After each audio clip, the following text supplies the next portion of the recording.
What's going on, people? Docta Cosmic here, represent 107.3 FM. Yeah. And I'm in the building with Mr. Kid Ink. What's going on, man? What's going on, G? You good? Chilling out here, man. Yeah. Obviously, you're out here in the UK. Yes. How's experience been so far? It's been good, man. I think, besides me having to go to the dentist the other day and then getting my tooth pulled in London, which was crazy because not only I hate the dentist, but I'm in another country getting like medical work done. It's just, thinking about it, it was kind of insane. But, I'm surviving out here and just working and hitting the streets, and more so, it's not really vacation time. It's hitting the streets and grinding and promoting this album. Even though I was just out here for tour, man, I got to come back and hit the streets a little bit. Okay, so first things, dentist. You got insurance, right?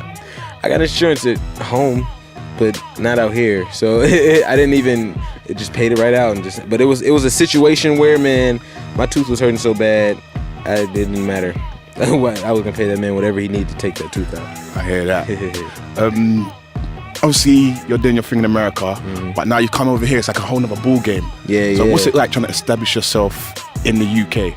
It's different, man, because I'm speaking to a lot of people who aren't experiencing the same things I experience in my city or in the States, and some stuff is foreign to them that I'm talking about. So I have to try to, when I write nowadays, I try to figure out things that are relatable to everybody around the world more so than things that are only relatable to my city or my region. So it's definitely working at it and paying attention, and coming over here just so many times. I feel like I got a vibe, and talking to the fans and seeing what goes on in the social networks and stuff, it keeps me in tune.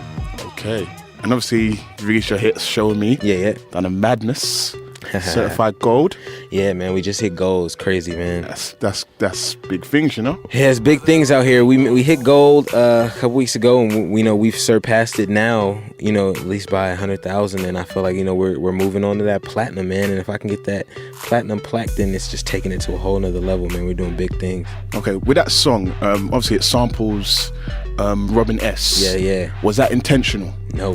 The thing is, Mustard, sent me a zip of beats, and I'm not really, Mustard's not the biggest sample guy as far as he'll replay stuff, instead of actually sampling it. So if it was the original sample on the same speed and tone, I would have been like, oh, okay, I know the sample. But since, it was a familiar melody, but it was played with a different sound and it was a little bit more sped up, I didn't think about it at first, and I kind of just recorded this record and made a whole full song about it. And before we started we were going to start writing this bridge, and I was playing the record for a bunch of people, and they were like, yo, that's that Robin S sample. And I was like, what song? And they're like, Show Me. And they start singing. I was like, wow, how did I miss that? I didn't, it was crazy how I missed that. So, we tried to incorporate that a little bit more in the bridge, with the, you got to show me something. And then we just, try to flip it a little bit. But I think, it was dope to revive that record and also have that record, help me reach an older audience for people who don't, know anything about Kid Ink or the new hip hop generation, and they hear the beat and they're like,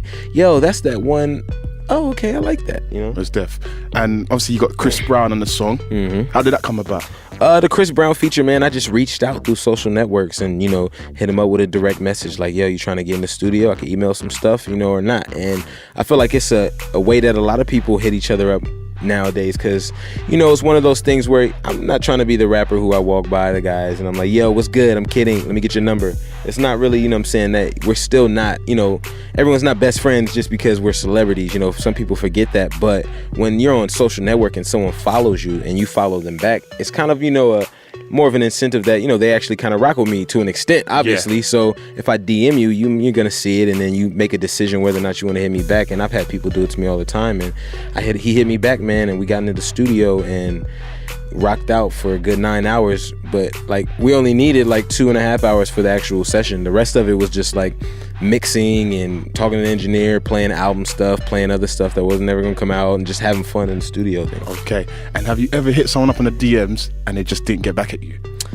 Yeah, man, it happens. It happens all the time. And what it is I don't blame it on them more so than I have DMs that I haven't checked, and I'll see them a month later and go, oh, this person hit me up, I didn't even know. Hit them back a month late, and it's still, that love there, but you miss it sometimes, man.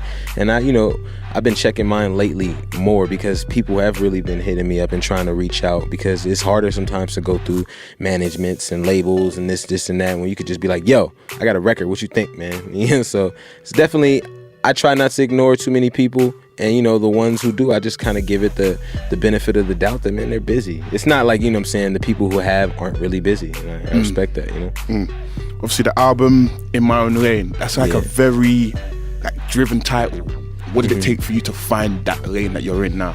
What it was me, you know, picking the lane of not really having one. It's a play on the whole theme of my own lane is me going wherever I want, you know what I'm saying, at this time. It's me, you know what I'm saying, traveling on an open freeway and just switching lanes and going, you know, today I'm, you know, feeling like this, today I'm feeling like this. And it's, you know, that's how music is. I feel like music is different. You listen to different artists for different things, but I try to make it to where you can listen to different, you know what I'm saying, moods on one album, you know, instead of going, all right, I'm gonna listen to Kidding only when I want to party, and then when I want to think about my girl, I'm gonna listen to Trey Songz, and then when I want to think about, you know what I'm saying, something serious, I'm gonna listen to J. Cole. And it's like, nah, you can listen to Kidding's album and kind of get all those vibes in one if you want. So that's just the, you know, way I tried to approach it, with taking lanes and just making them my own. No, it's definitely like listening to the album. Obviously you got Mustard on quite a few productions, and he's got that hip-hop crossover.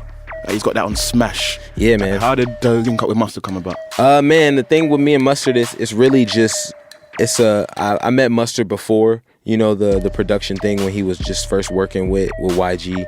And, you know, I used to stay in the same building as a lot of the Pushes Inc. dudes, and I used to see them every day just running in and out.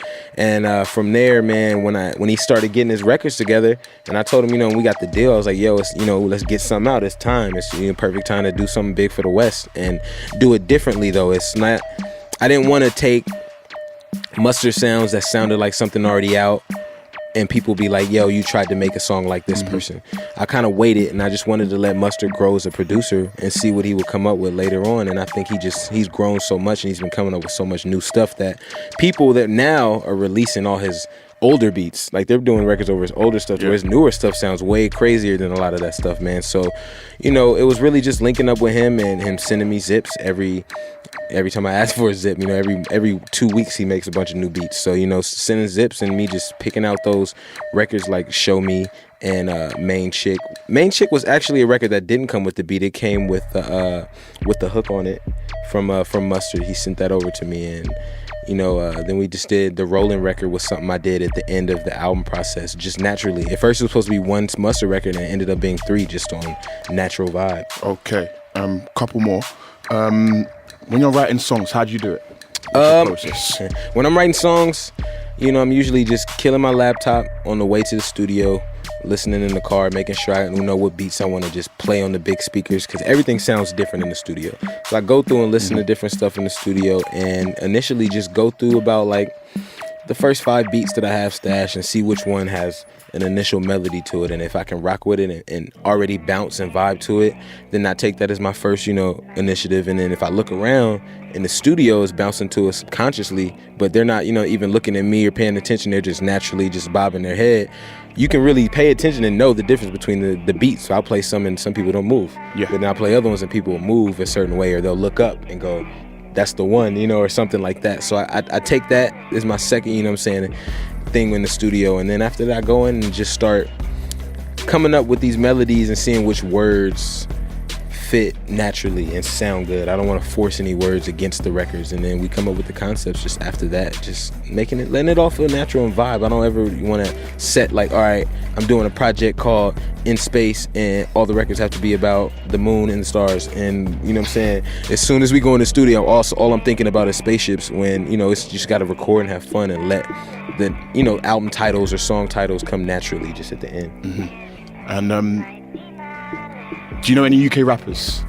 Not by name, man. And it's sad. I've been driving around listening to all kind of different stuff, and I don't know any of the artist names, but I like a lot of music. Like, I'm a fan of just the good music, and you know what I'm saying, hearing the different things and know some of these hooks that are hearing them, and I'm like, but I don't know who the artist is. The person on the radio might have said it, but I didn't understand clearly through the accent what they said. So, you know, with that, you know, I've just been trying to get updated as everybody. Can you sing me any of them hooks? I can't. It was this one hook I heard the other day that was insane, but I can't remember the words or anything like that. I just remember liking the song a lot and singing it while I was in the car, and then that was it, man.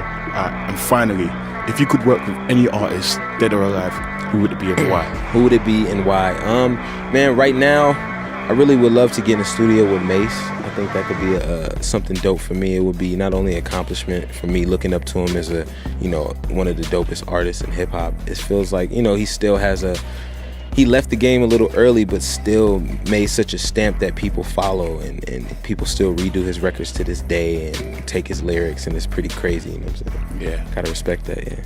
All right, cool. Thank you very much, brother. Thank you, man. Appreciate you.